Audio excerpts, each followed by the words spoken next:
Hiya guys, Nigel here with you, Nigel's Modelling Bench. Welcome back to the channel. It's review time again, and here we have the brand new Lancia Stratos HF Group 4 tarmac spec Monte Carlo from 1977, and it is gorgeous. The 1/12 scale kit.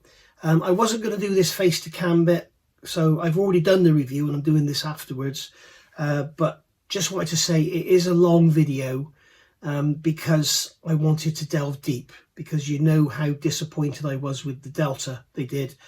The Stratos, I've already got the Diosha kit, which I've had for probably 25 years or whatever, and I've been picking at it over that time and still not there with the bodywork. My kit is a mess out of the mould, I think.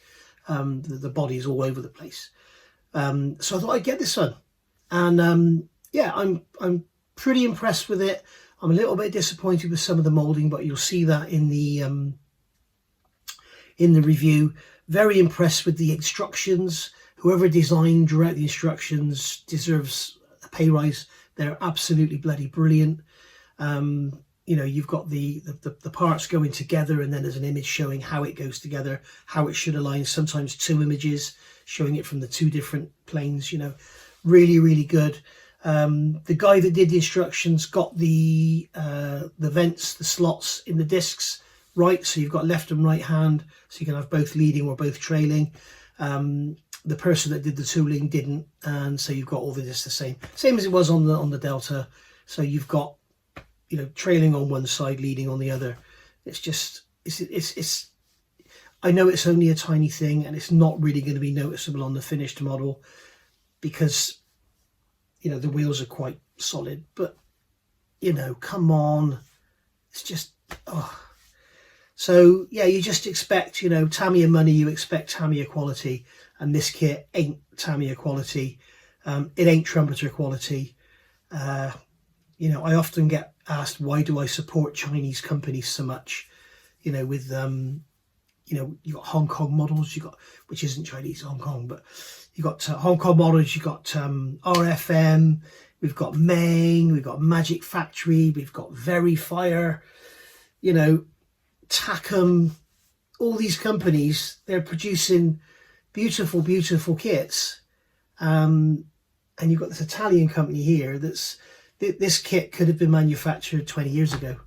You know, it's just, but don't let that put you off. Have a look at the review, see what you think, and go from there. But I think it's actually a beautifully engineered kit, beautifully designed, well thought out, well planned, and then it's all, whatever's wrong with it has gone apart. It's fallen apart at the manufacturing stage, in my opinion.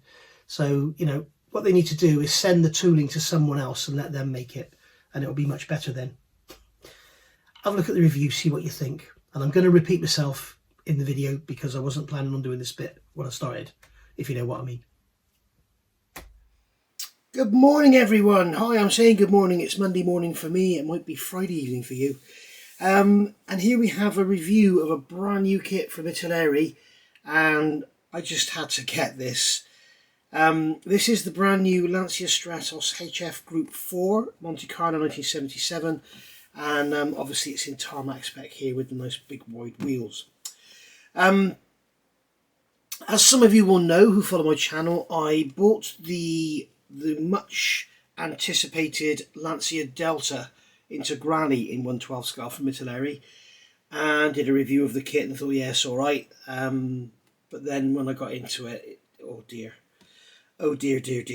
and I'm just hoping that this is better. I am a Lancia nut. I absolutely love Lancias. I've had loads, I've built a few, I've raced a couple, and I love them. And yeah, I just had to get this. I've got the old Diosha kit, which I've had for probably 20 years, 25 years even.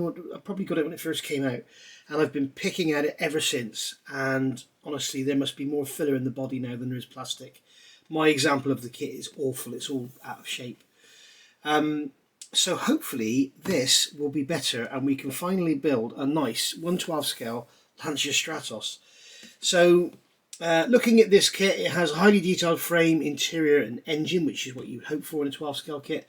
opening doors and front rear bonnets, super decal sheet, photo etched fret, chrome parts, hoses, screws and springs, rubber sheet for mudguards, working suspension, realistic rubber tyres and steering wheels. So the image on the front of the box, it says here 100% new moulds, which it is. It's not a revamp of the old Dyosha kit. And basically it does look very, very nice. I'm looking here, and when you look at areas like down here and everything, it looks like the original car. Like these lights all look original. But then when you look at the tyres, they look like the model kit tyres. So I'm wondering if this is some sort of doctored image, some sort of fancy computer program or something. I don't know. But like that doesn't look like a 12 scale kit car, does it? Or that. But those wheels and tyres certainly do. So not too sure there. So going around the box, on the bottom, on the side here, we can see we have some information about it being made in Italy and everything. We've got the colour call outs, and they're funny enough they're calling out Tamiya colours, except for one which is the green, and they're calling 8K Interactive 11226. So that's interesting.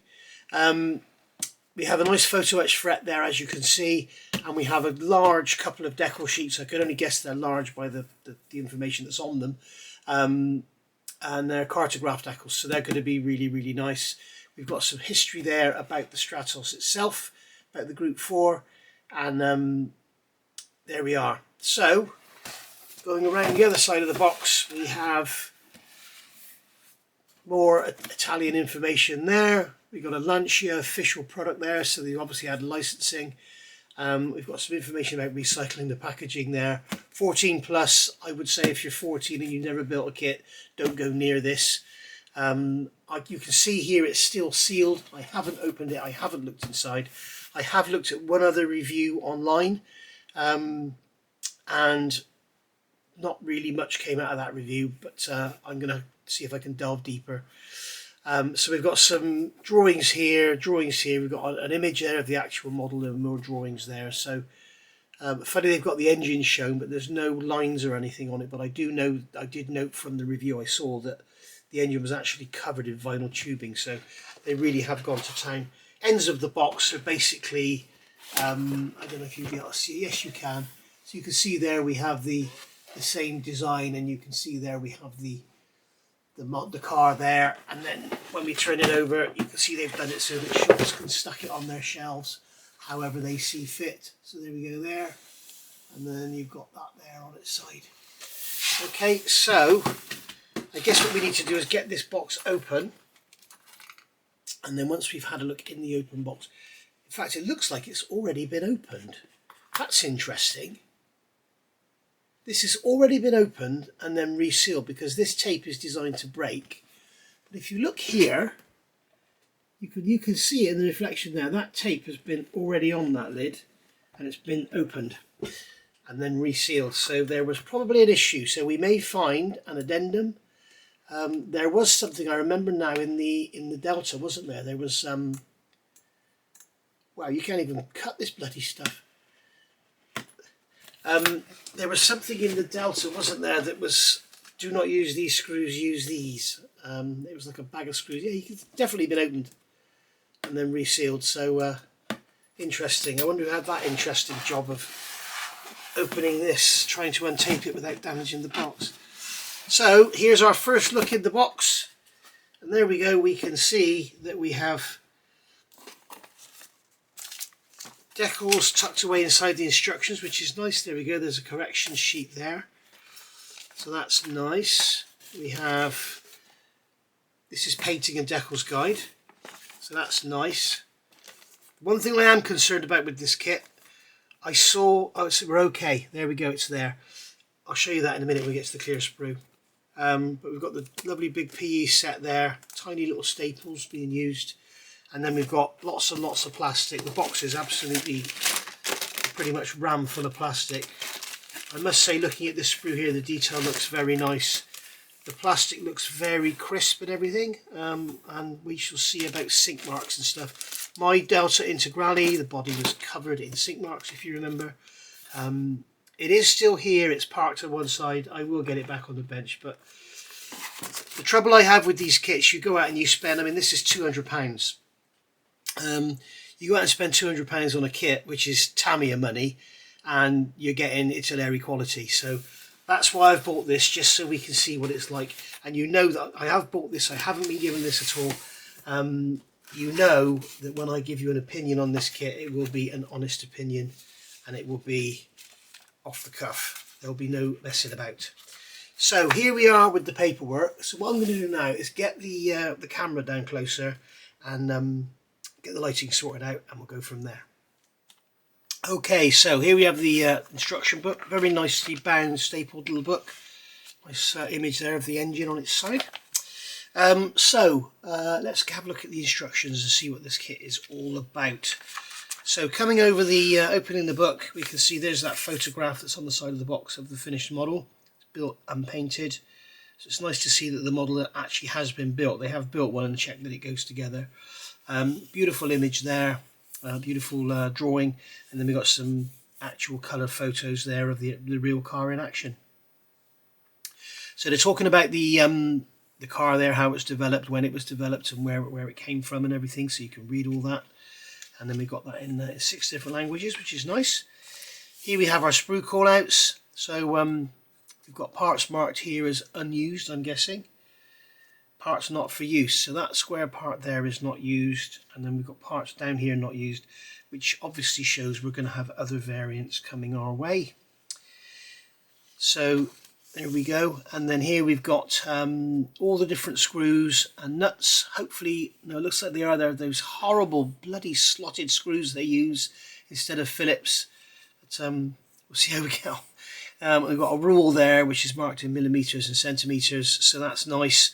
And then we've got some tubing. So we've got black tube, large, black tube, clear tube, electrical black wire and silver wire. So, and then we've got red satin strip, that's going to be for the seat belts, and we've got our springs there for the suspension, and then we've got PE, and we've got all our suggested colours, so all with FS numbers and Italeri colours as well. So they're Tamiya colours on the boxes. Hang on a second. Yeah, the box gives you all the colours for the actual main bodywork. Okay, this is body colours as it says, and then the instructions are giving you the colours in Italeri paints for the detail and everything. So starting up, warning, fit piece 21L at the end of step 1 to avoid breakage. 21L. Which is 21L? I can't even see 21L on here. 21L is the gear stick. Oh, it's the actual, it is the gear stick. I was thinking it was the fire extinguisher, but no, it is the gear stick. So yeah, they're telling you that to fit that at the end to avoid breakage. I would actually fit that right at the end before you put the body on, because look how vulnerable it is. It's just sitting there. Perhaps the same with the handbrake as well. So we've got some lovely eye bolts down here, which looks like a nice touch. So you can get those painted in your zinc colour, or cadmium as it would have been in the day. So we get those into the floor, and then we've got more of them here going into the rear bulkhead. We've also got a pull handle there, that's probably for a fire extinguisher or something, or maybe a rear release, I don't know. Send the pins on pieces 4L until they are flat on the back of piece 28A. So they're telling you to make sure they're firmly fitted in, those eye bolts. Building up the front suspension. So here we have this system that I don't like, where you have to assemble the shock absorber inside the spring. Not a big fan of that, because I'd rather get rid of the seam on the shock absorber. And also these things tend to be a bit sort of like a prick in a top hat. Having said that, it's not so important on this kit. It was very important on the Lancia, the Delta, because it had McPherson strut type suspension, whereas this is double wishbone. So it doesn't matter if there's flopping in the shock absorber, because it won't affect the geometry. But with the Lancia, I keep calling it Lancia, with the Delta, obviously because of the McPherson strut design, as the thing flexes, it changes the camber on the wheels. So here we are, we're building the suspension into these little pieces that are going to go into the actual front sides, the front inner fenders. It looks very, very similar in design to the Diosha kit here. So we can see here that this shaft is left suspended in the middle of nowhere by the look of things, which is a bit weird. Unless it's sitting in that groove in there, I'm not sure. But again, this is all plastic, and we've got these snap connector fittings as well, so I'm not sure how rigid any of this is going to be. So here we are building up the inner fenders. We've got the heater motor there, heater blower. We've got is that for the air horns? That is the fan. That is the motor for the air horns. They're not calling out any vinyl tubing, but I should imagine you could put some tubing between them just to add a bit of realism. And then we've got those side inner fenders coming together to the forward bulkhead, firewall, whatever you want to call it. Steering rack going together. So you've got the actual steering rack itself and then the separate tie rods. It looks like they've gone away from having a silly connection between the steering column and the steering wheel, which is totally unnecessary, because generally, unless it's a solid car, a model, die-cast model like a Poker kit or something, then the connection is always very weak, and yeah, it doesn't work and breaks and stuff. So they've just gone away from it, which is good, which is cool. Wiper motor going in there, and then we've got our brake, probably brake hand clutch, master cylinder, or reservoirs, not master cylinder, sorry. Front anti-roll bar going in, that's going onto the floor, adding in the steering rack. So they're following the sequence ABC, which is cool, and you can see there's a lovely drawing of the finished article, and that's how it should look. The only concern I have here, but one is the floppy shock absorbers, but it's not a problem, but it's this shaft here, that shaft just being left out in the whole front end of the car is going to be sitting on that shaft, and it looks like, if I just show you close up, it looks like the end of that shaft is just sitting there in the middle of nowhere, just sitting there unsupported, unless it's actually sitting in that groove there, but it just looks odd there. We shall see. So there we go. Right, over the page we've got the heater ducting going in here, we've got the heater matrix there, and then you've got the actual panel there, which is going to go in behind the dash. Spare wheel mount there, some inner fenders going in here. These are the shuts for the doors, and there's our little bag going in there, which is the your windscreen washer bag. And I'm just wondering what colour they're telling to paint that, because I think that should be like a mid-blue colour, a medium grey. Okay, I remember from my days of old Fiats and stuff, they were always like a very light blue, those bags. That's what you used to get, guys, in a car. You used to get a bag, a vinyl bag that you filled up with water. So, building the engine now. This is the Ferrari Dino 246 engine. 246 means 2.4 6-cylinder. Like the Ferrari 308 is a 3-litre 8-cylinder. The 328 is a 3.2 8-cylinder. A 412 is a 4-litre 12-cylinder. Yeah. I think that's right. Anyway, I think that's right with the 412. So there we are. So there's the main engine block going together with the back end of it there. It's very much like a Mini, I believe, where the gearbox is actually underneath the engine. Am I right in saying that, or am I wrong? I can't remember now. You've got the main, I think it's very much like a Mini with the transmission under the engine. You've got a differential there going on. We've got engine mounts here which look very nice. Looks like the differential is going to work with the axles. You've got your transfer gears there, and then we've got some cylinder heads here. So this is nice. We've got separate cylinder heads, the separate cylinder blocks. So this actual cylinder block here was steel, down to that flange there, and then underneath is the gearbox, which I'm guessing would have been aluminium. And then the heads are obviously aluminium. And then we're bringing the heads together. You can see we've got Dino 246 molded into the valve covers, so that's correct. And then we've got a starter motor going on there, or is that an oil filter? And that's a starter motor, I'm not sure, one or the other.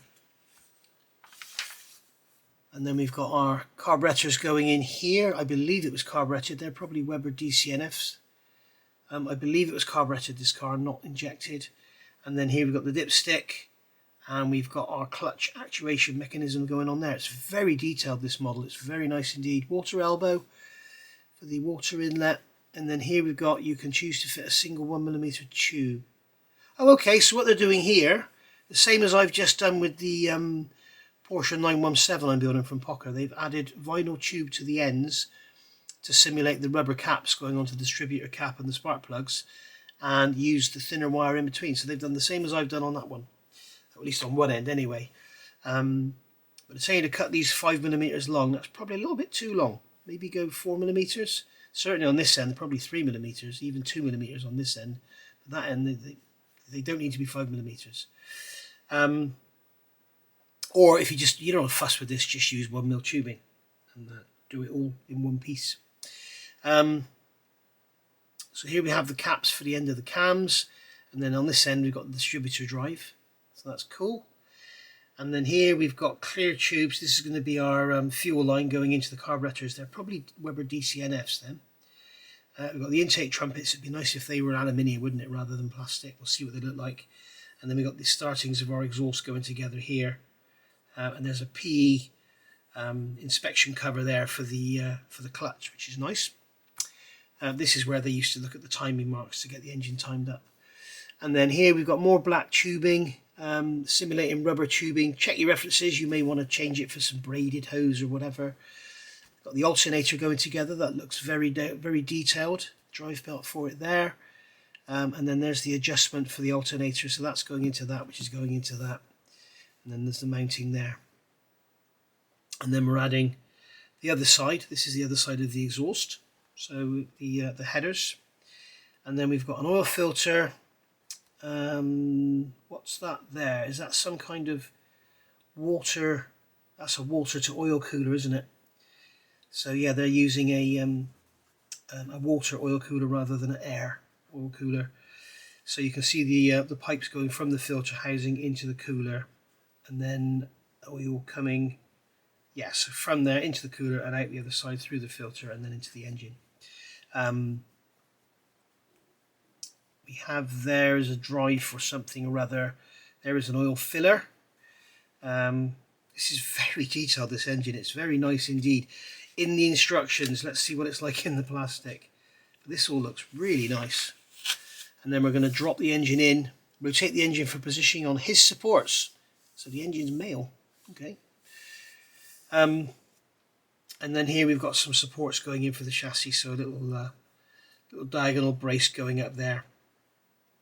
This beautiful fabricated steel sort of subframe box chassis unit, very rigid indeed. And they're showing you there how those parts go. The instructions, whoever done these instructions, they've done a lovely job. They are very nice indeed. Again, showing you how the parts fit after they're fitted in. So you've got a drawing there, and they're absolutely brilliant. A whole section just on one part. Then we've got some wishbones going in here. So these are our lower wishbones. Again, showing how everything goes. Beautifully done. Got some hoses here. This is going to be water hoses. Again, check your references. They may well be aluminium and not rubber. But then in those days, they may well have been rubber. You can see here the links for the anti-roll bar going in there. So the anti-roll bar is glued into the rear frame.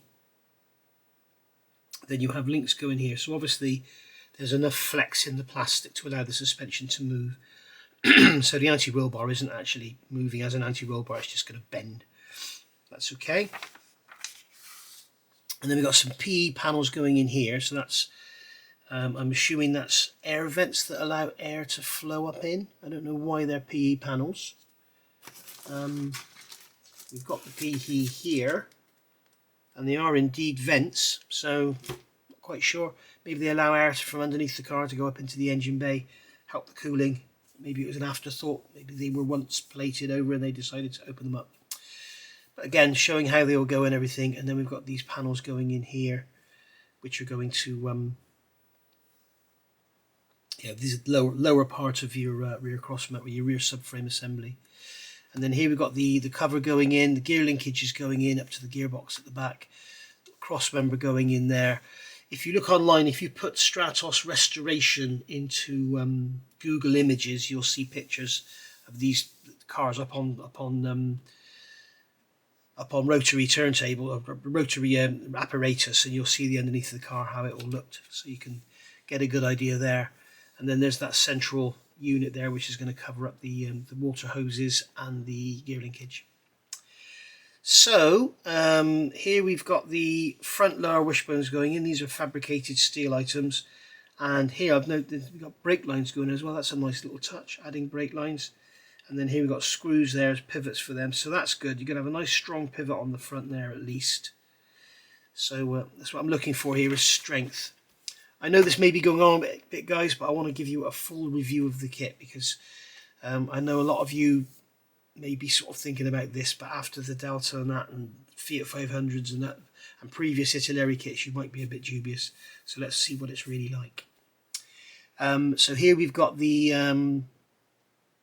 trailing links there, and then we've got, okay, so that rod there is going to go through the lower arm, support the shock absorber, and then the trailing link is going to go onto that. It's going to go through the front here. Is it just glued into there? I'm not sure. It's showing how it all goes. It looks like it's just glued into there, so that's going to have to bend as well when it moves. And then we've got the link for the anti-roll bar there. Again, wonderful diagram showing how everything goes, really simplified and making it all straight. Here we've got the uprights going together for the front. We've got the disc brake going in, got vented discs, and yes, they've done it again. More of that in a minute. I'm just looking at this. So annoying. So annoying. If you notice on here, they've got these cutouts here are for, a lot of people think they're for cooling. They're not. They're for gas escaping. When the brake pads are pressed tight onto the actual brake disc, you get a build-up of gas between the, because of the heat generated and everything, you get a build-up of this gas between the disc brake and the disc pad. So what these grooves do is allow that gas to escape as the disc is going around. And the other thing it's doing is having a slight a sort of wiping effect on keeping the brake pad fresh and not glazing up or anything.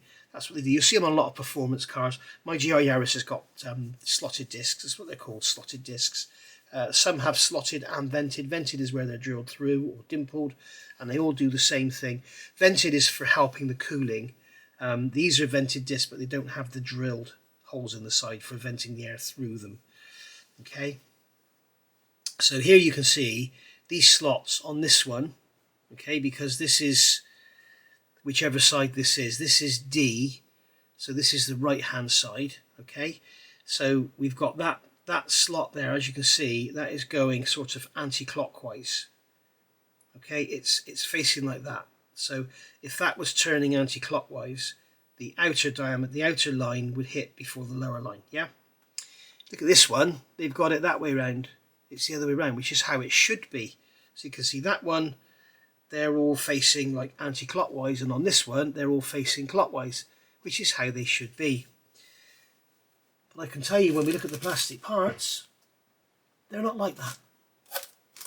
They've done them all the bloody same again. They've done the same as they did on the Delta. So frustrating. It's not really, I mean, they're hidden behind the wheels. It's not really a major issue, I know, but it's so frustrating that somebody has gone to the time to draw it correctly, and the person that's made the mould has done it wrong. It's like, anyway, so there's the uprights going into the front end there. We've got a little nut going on there, so that's going to be pretty strong, I think. And all this is clipped together here, so I don't know how that's going to be. It might all be like floppy as anything. Luckily the tyres are quite wide, so the wheel should sit up straight anyway. And then we've got these little finishers going in here. Again, your brake calipers are going together. They're like a sort of titanium gold colour from what I remember. And then here we're adding the battery. So we've got a decal there for the battery, which is a nice touch. Okay, so you've got two decals there for its split around the mounting, or you can have one piece and then split it yourself. Coils going in there. So we've got two ignition coils. I don't know why I've got two, maybe one's a spare. And then we've got our battery cables here. It's a bit weird. We're connecting the battery to the coil. It's a bit weird. Anyway, and then we've got the seats going together here. So we've got some little PE straps for the side. Looks like the seats are just one piece. Headrest going in there. And then we've got the buckles being made up with the belts. Bend the strip around the PE parts for 5mm, then glue it with CA. I'd recommend using a CA gel or thick glue rather than a thin one, because it will just soak through and make a mess on the material. So this is how they should look when they're done. So you've got 4 of those, 2 of those, 2 of those. You've got a decal on there. Put them on, soak them in with setting solution, and it should go in nicely. So yeah, looking lovely. And then here we've got the what's this here?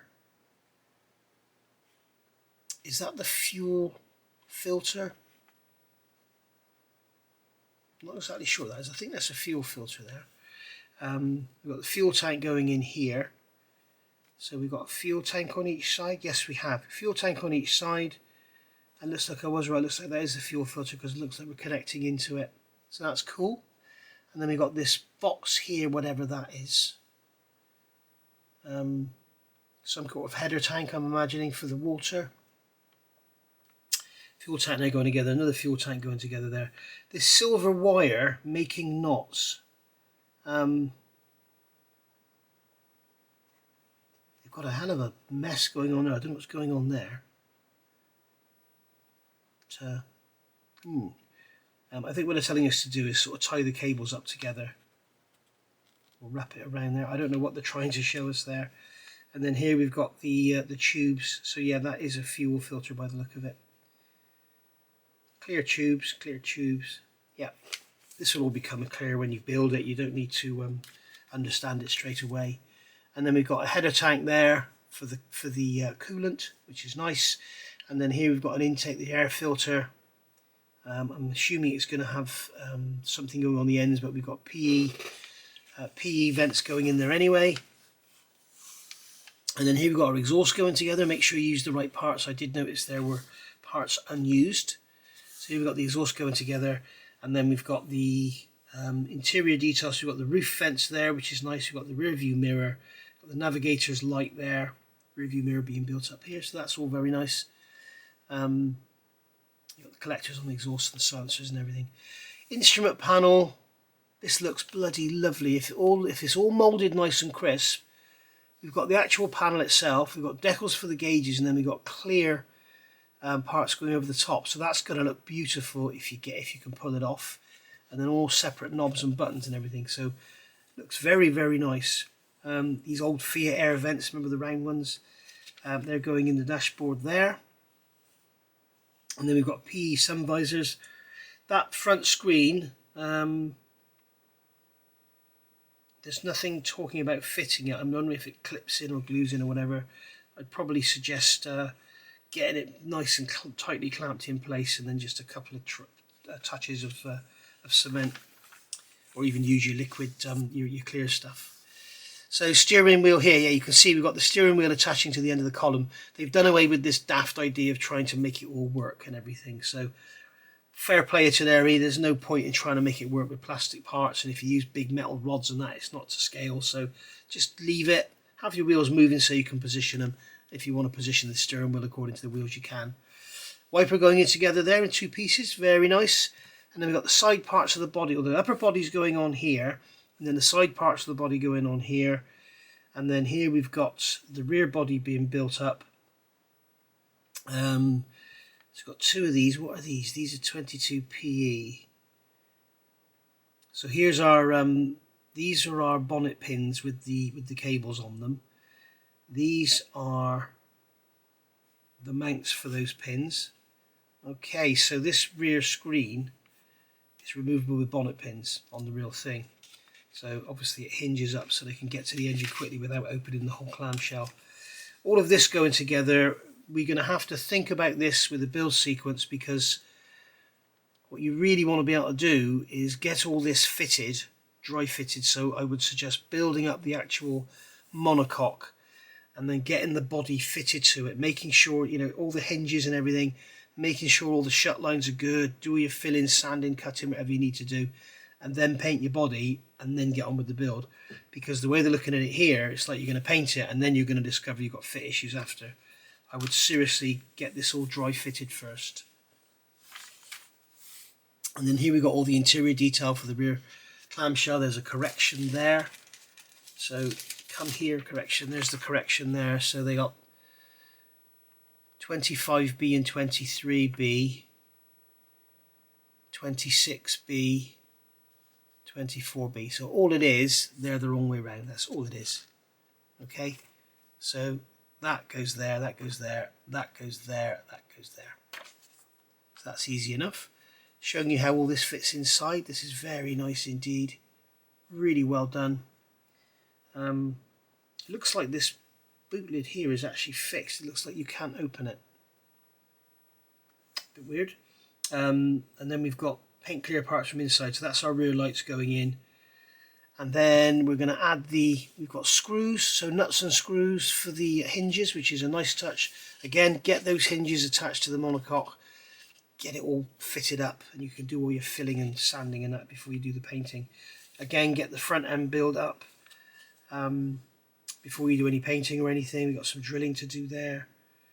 We've got all our lights going in. And then we've got the inner parts here. They're going to cover up where the headlights go. So that's good. And then here we've got okay, we don't have working headlights, which is another nice touch, because if you did have working headlights, there would probably be horrible gaps in everything and big plastic hinges and that. So this is probably a nicer touch. Do it this way. If you want them up, have them up. If you want them down, have them down. They do look nice with them up, I think. But you can just put the covers over, or you can have them like that. So you've got 74D, 75D. So I was thinking then what you could do is actually have those covers loose and fit those with magnets or whatever, but you're using the same top, so that's not going to be possible.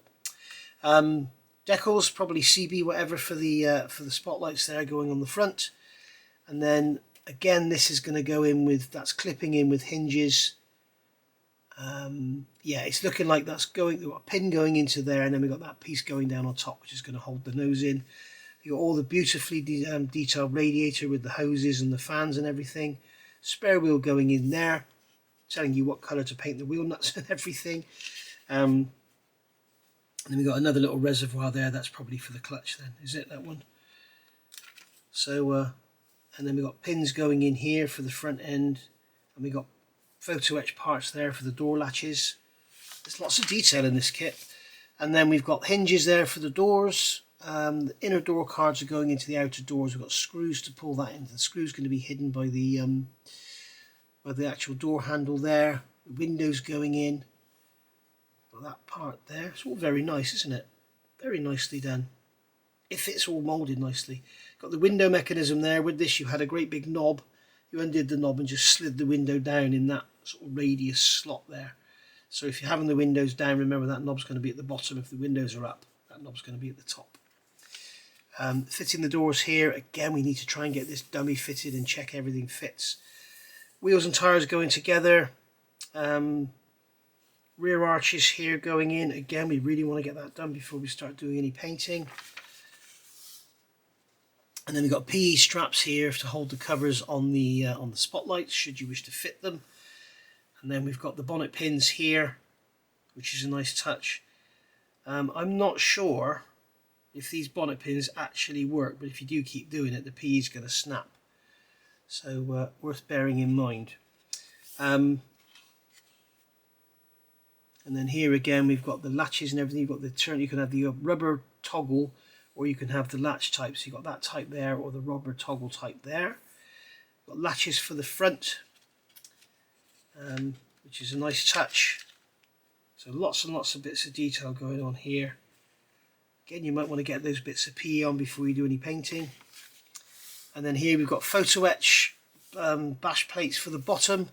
So we're going to get those folded up. And then we've got little spacers which are going in. So we'll glue those to the floor, and then we'll super glue our bash plates on, or maybe clip them on or put them on with magnets so you can take them off and look at your detail or whatever. And then here we've got some chains which are going to hold up the rear mud flaps. And we've got a template there for the, it's like a semi-gloss rubber sheet. And here we've got bonnet pins again. So all of these bonnet pins are shown with them, sort of the bonnet pin laying at the side. So if you want to make your model look real, you're going to have to drill and put the pin through the hole. As I say, if you want to play with it, they're going to snap. Lovely photo there of the real thing. And then we've got an image there of our decals, and then more kit features and a nice image of the engine. So there we go. So that has been more than half an hour just looking at the instructions. As I say, I'm sorry that it's gone on so long, but I wanted to get it well covered because basically I want you guys to see what the kit is like, because the other review that I've seen online is good, it's great, but it doesn't go into as much detail as I've tried to go into. So here we've got the correction sheet, which we've already seen. We have the colour callouts here. So this is our painting and decals guide. So all very nicely done. And then here we've got the layout, all the decals going in place, and they're cartographs, so they should go down lovely. Keeping all these in line is going to be an absolute bloody nightmare, and these over the front. So I'm wondering if they've made all these as separate pieces or made them as one. It looks like it may be as one, so you can put them on and then slice them. But there we go. There's your colour callouts there, and on the back there, 1977 Monte Carlo Rally #1. And if you look on YouTube, you will see there is currently testing going on for Monte Carlo 2025, and it's looking good. It's also very, very snowy over there, so there's some really interesting viewing. So here we have our decals, cartograph, beautifully done. Now this decal here, okay, what they've done, they've made this decal, it's one piece, but it's all these bits, these areas here are all slotted out. So I'm just looking, I'm going to grab a magnifier. It looks like the carrier film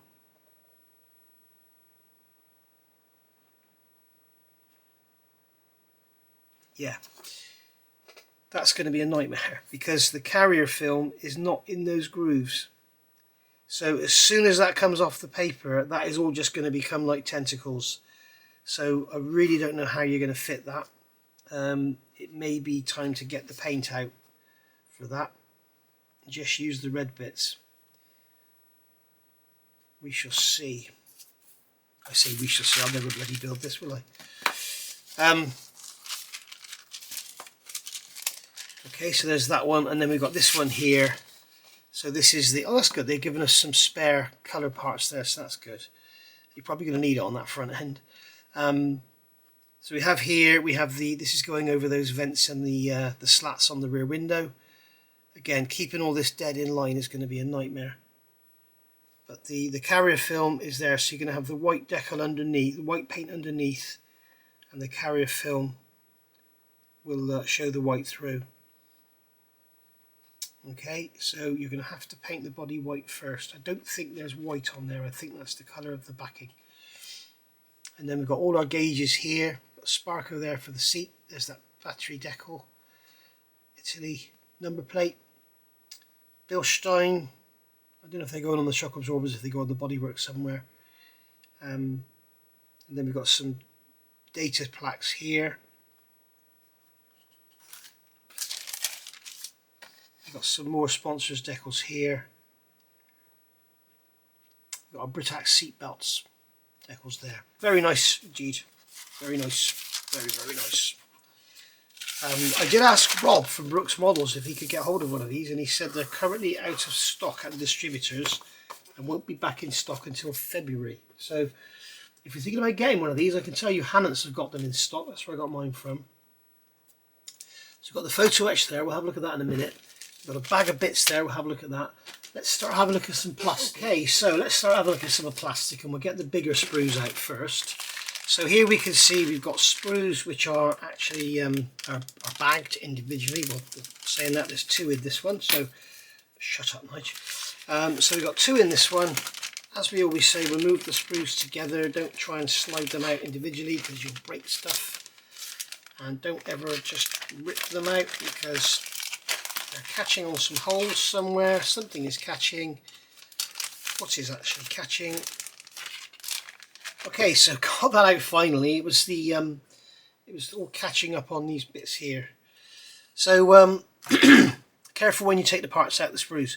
So here we can see straight away, it's all moulded in white. I can see straight away there's a flaw there. That's actually a hole coming through from the other side, which is what the Delta had on the roof, which had to be dealt with. These parts are all quite flashy on their edges. They're not very, you can see on there the edges of the wheel arches are just a little bit untidy, but you know, I mean, the real car probably wasn't immaculate. They do say that the Stratos kit cars are actually better finished than the original cars, so which is often the case. But you can see on these fans here, which are very nice, but you can see they're a bit flashy on the edges. It's not so much flash, it's the seam line. We can see on here, nicely done, but we can see we've got, if I get it in the light, we can see an ejector pin there, and they're showing through from this side, so that's going to have to be sanded as well. You know, it's all looking good, but if you start to get a real nice coat of gloss white paint on here, it's all going to pop out like a sore thumb. And like you can see around the edge of these lights here, we can see, I don't know why, but there are sink marks all the way around the bottom of there. I don't know if you can make that out. But and along here, that's, oh dear, that is terrible. This has been taken out of the tool much too quickly. I might even ask for a new sprue. That is awful. I don't know if you can see that in the light, but that is awful. If you look at that edge there, because it's white, it's not helping. Maybe if I move the light to the side to form a shadow, we can see here. I think you can see it now. That is all like up and down. It's going to have to be filled and sanded or whatever. No point in asking for another sprue actually, because the next one will be the same, I expect. So yeah, must try harder, Italeri. Come on.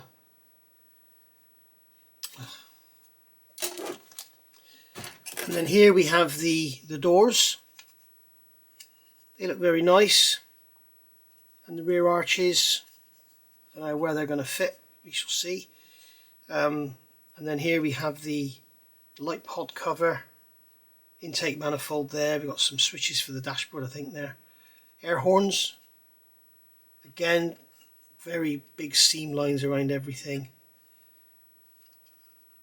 It's like you just none of the edges, like you can see here, none of the edges are crisp and clean. It's all, you know, you wouldn't, if somebody gave me this and told me this was a 1980s kit, I'd believe them.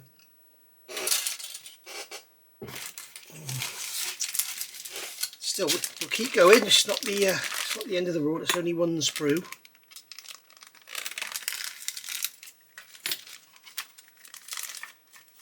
Okay, so try and get this one out. Alright, so here's our main engine sprue, and this looks like it comes from a different manufacturer. It's all really crisp. It's not sharp, it's not like Bandai sharp, but it is very crisp. It's very nice and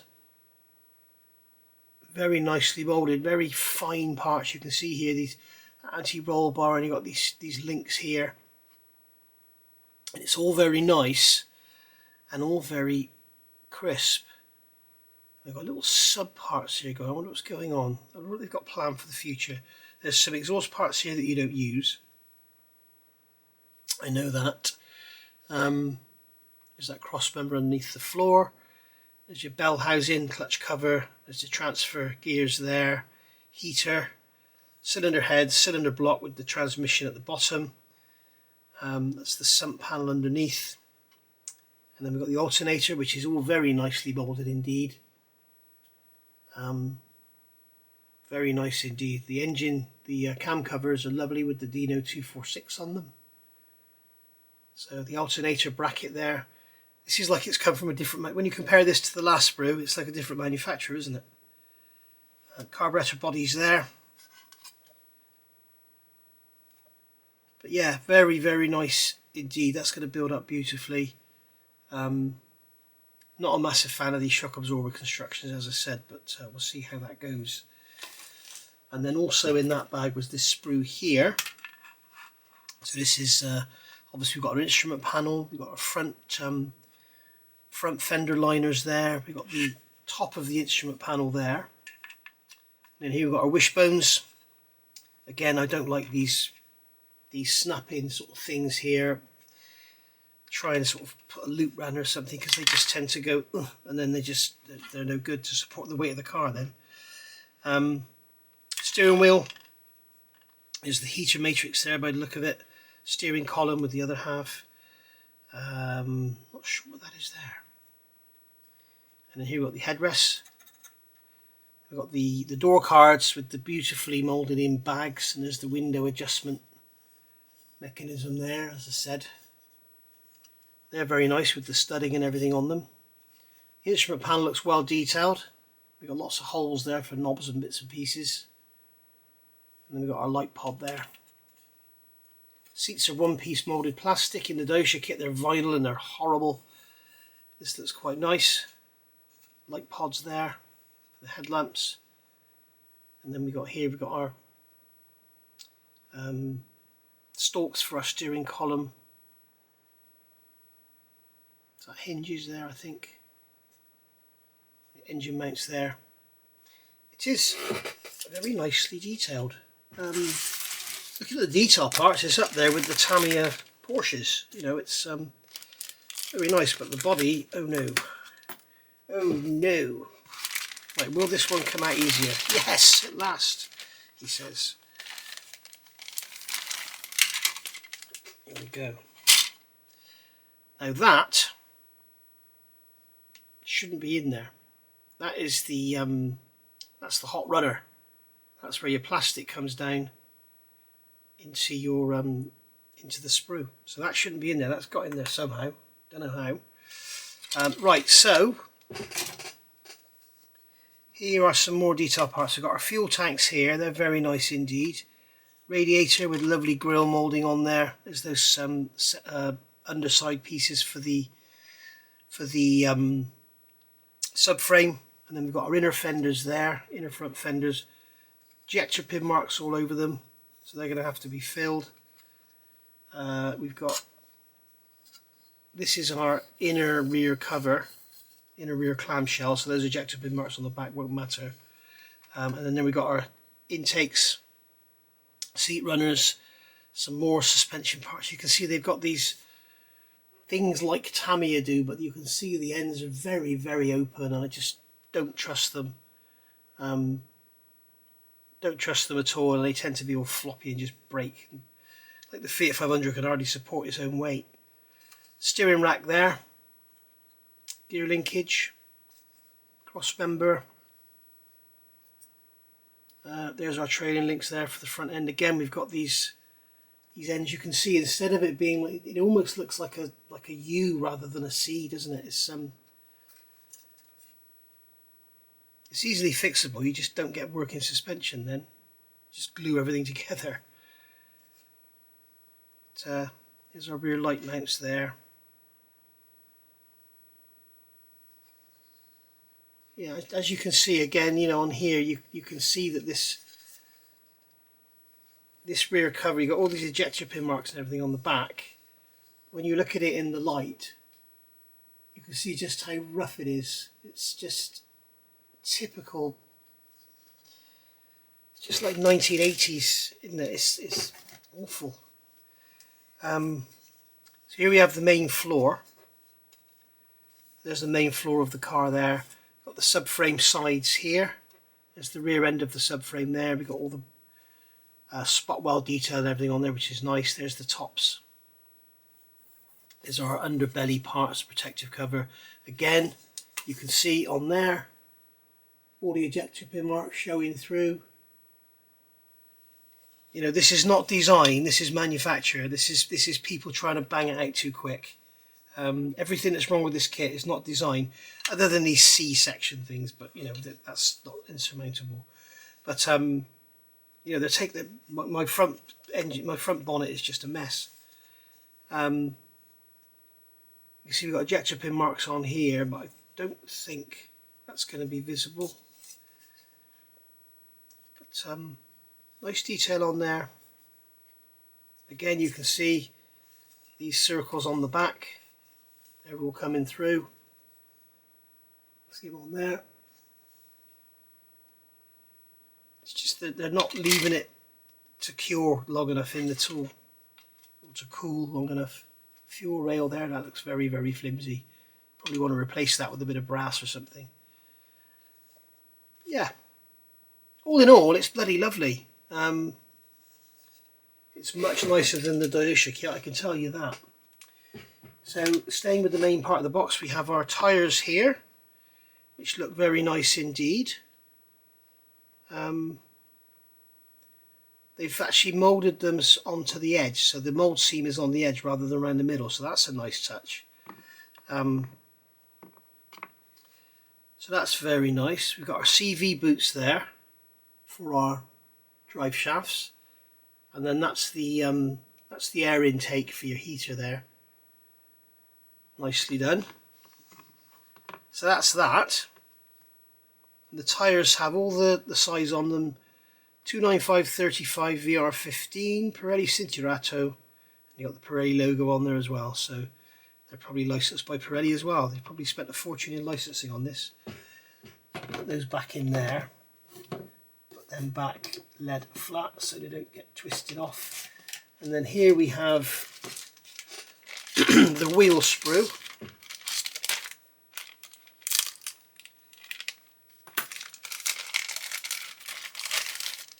Moulded in yellow.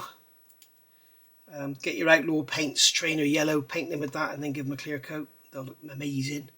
Are they yellow or gold? I think they are yellow. Yeah, so the wheels are in two pieces. Obviously seam around the middle. Very careful cleanup required on the edges here because you've got the sprue gates going onto the edge. So cut well away, trim back and then lightly sand. Practice on the inners first. You can see how deep these rear wheels are, they're huge. So you've got the two front wheels and the spare. Very nice indeed. Integrally moulded in nuts, you'll have to paint them rather than have individual ones to stick in. But that's pretty normal for a 12 scale car kit, I'd say.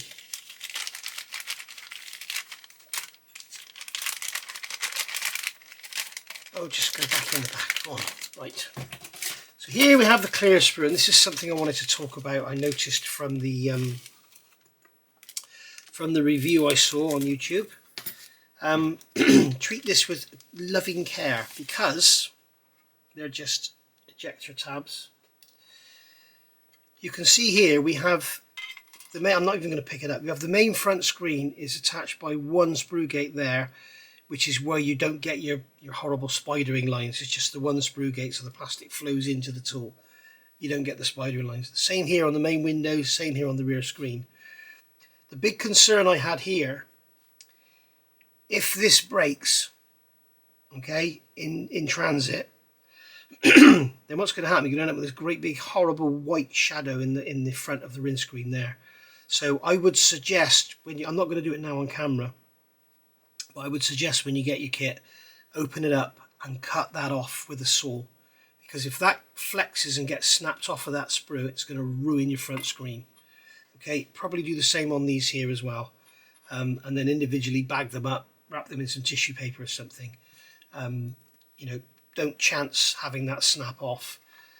I'm going to leave that out. I'm going to put that over here. I'm going to leave it out and I'm going to trim it afterwards, cut it off because I'm so worried about that breaking off.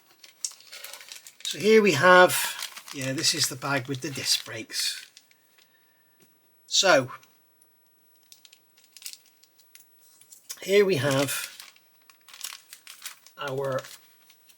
this is the L sprue. This is our silver plating. You may wish to strip this because it's not very nice. It never is. I'm not knocking Italeri, it never, even when Tamiya do it, it's not very nice.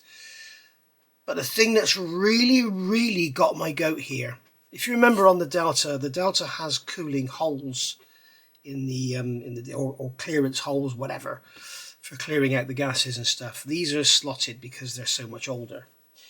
Now, you could almost excuse the Delta because the discs came on on 2 sprues.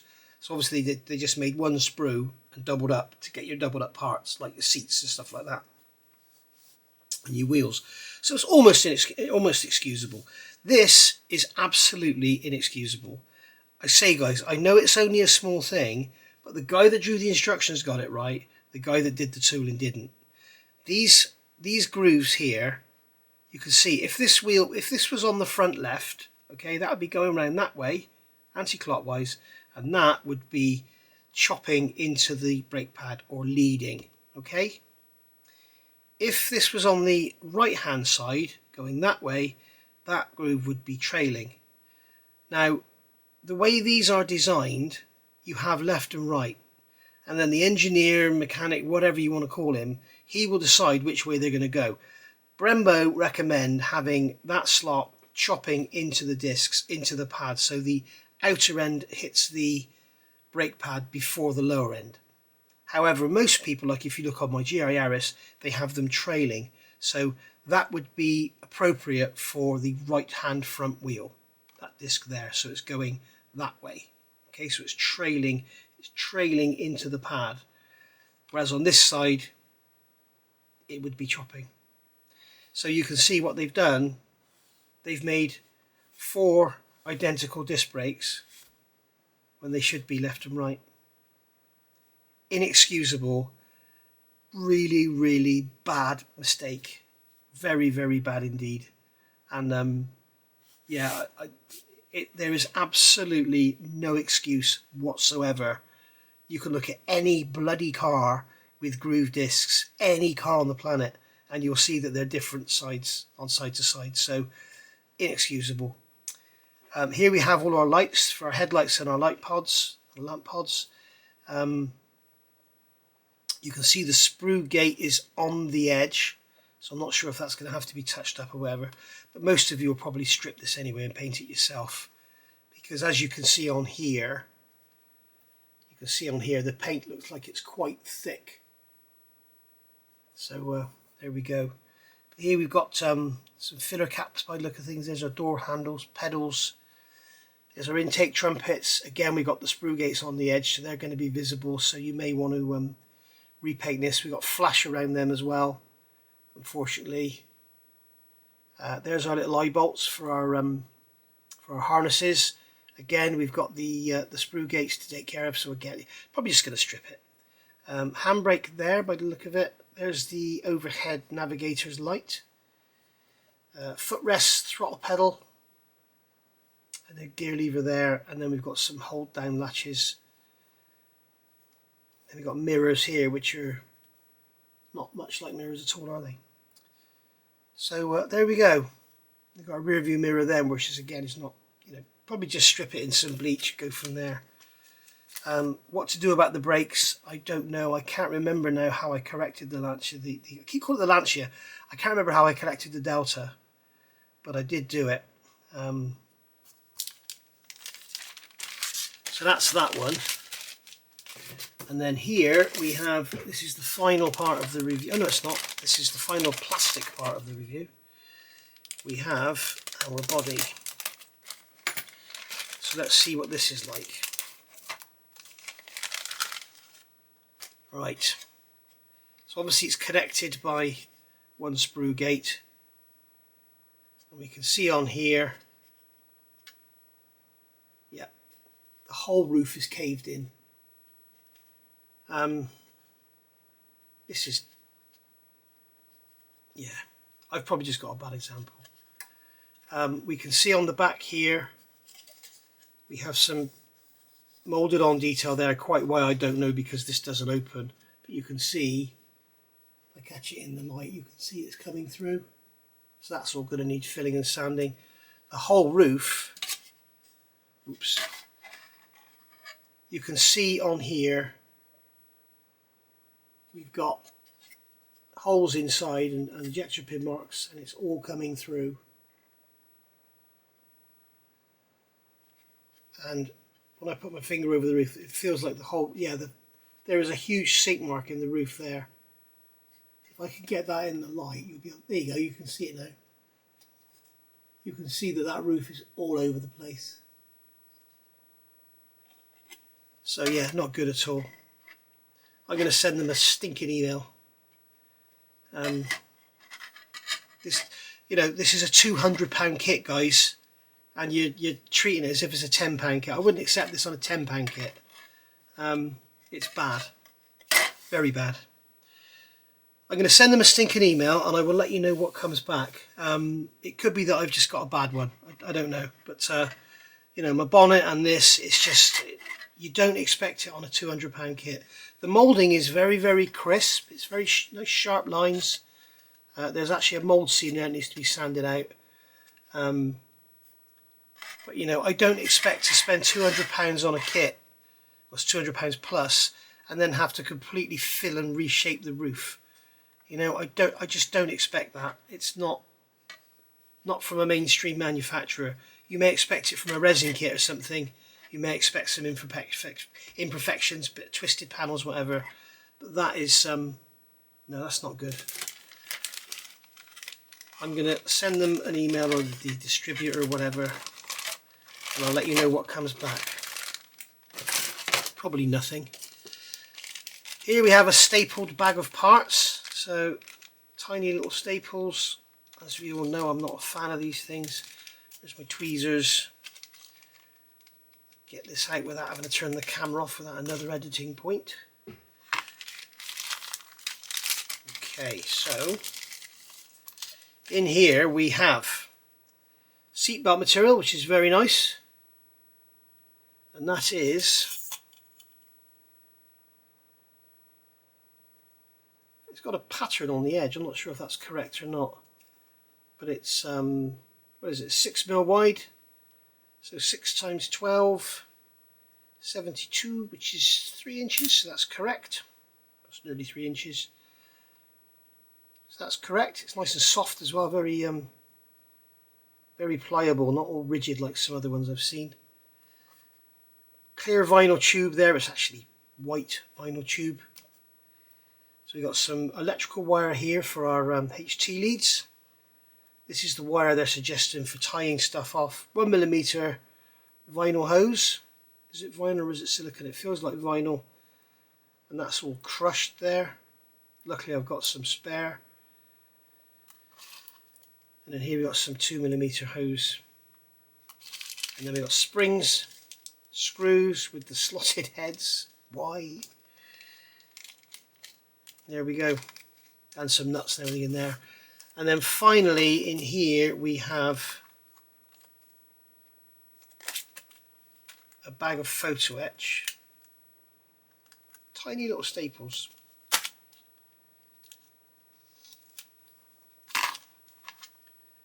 That staple is in the card properly. There we go, get rid of that.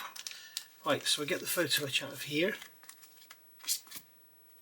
There's our sheet of acetate, whatever it is. It's clear.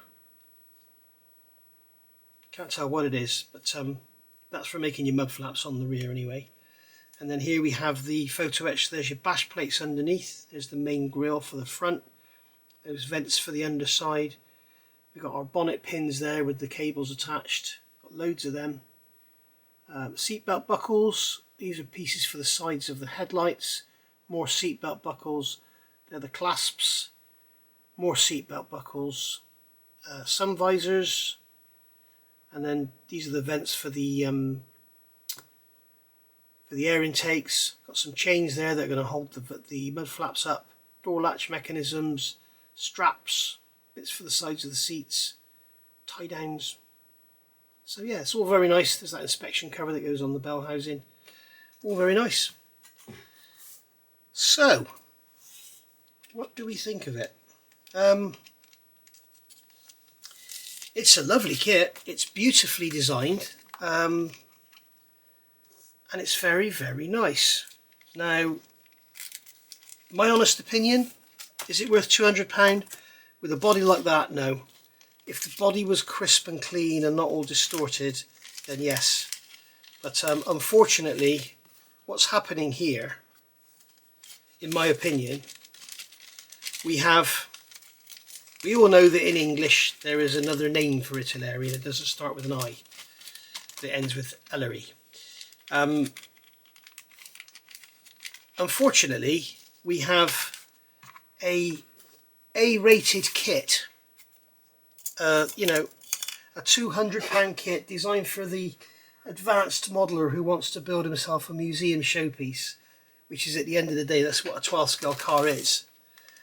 And what they're giving us is 1980s finish and just very, very poor moulding.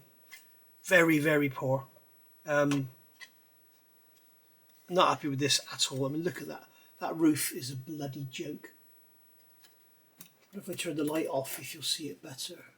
Nope. Maybe I put the light on the side. Yeah, you can see the sort of shape that roof is in. You can see there's a big dimple in the middle here. What I'd like to do is cover it in pencil and then lightly sand it with a polishing stick, and you'd see the high and low patches, but it feels like a bloody ploughed field. It's not, you know, it's correctable, don't get me wrong. I'm not saying I want to just, you know, chuck it together. I want a Tamiya kit, but at Tamiya prices, I want a Tamiya kit, yeah? You know, if this was 50, 60 quid or something, then, you know, fill your boots. But basically, as I said at the beginning, before I even opened this box, I bought this because I've got the Doyosha kit. I love the Lancia Stratos. It's a beautiful car, and in the Alitalia colours, the Group 4 with the big fat wheels, it looks its best. And that Doyosha kit has just done me in with trying to get the body shape right. And here we are, I've got exactly the same problems. So we've got sink marks in here as well. It needs a lot of work, a hell of a lot of work. You give this a lovely coat of white gloss paint, and with all your lovely decals on there and your clear coats, it's going to look a mess, especially that front end. I'm going to send Italeri a stinking email, and we'll see where we go from there. But that has been a review of this lovely kit. It is a lovely kit, just let down by some very poor quality moulding. You know, if they sent their toolings over to Plastech, then they'd give them a nice, good kit. I saw this kit at Telford, Scale Model World, and they had the body there moulded in blue, and I saw the roof fall out of shape, and I thought, oh, that must just be a test shot, you know. No, that's what they're giving us. Right, don't be put off by it. Go get yourself one. If you go to a model shop, ask to open the box and check these parts, check the roof and check the front end, because yeah. Thank you for watching, guys. And the thing is, I'm not just picking on this kit individually. I'm picking on it at Italeri as a whole, because my Delta is the same. That is awful. You go back and have a look. I just put it back in its box. I got so fed up with it. The bodywork on that is a mess. It's absolutely covered in filler because there's sink marks everywhere. And everywhere there's something moulded on the inside, like here, you can see it on the outside. You know, there's pilot holes there, and you can see them on the outside. There's that stiffener frame there. We can see it on the outside. We can't see the ejector bin marks, which is amazing. And maybe if they just thicken up the plastic a bit, things would be better, but no. I'll see you all soon, guys. Thanks for watching, and as I say, if you want to get one of these, they've got them at Hannant's, and apparently they're becoming hard to come by until February in this country. I'll see you all soon. Thank you for watching. Bye for now.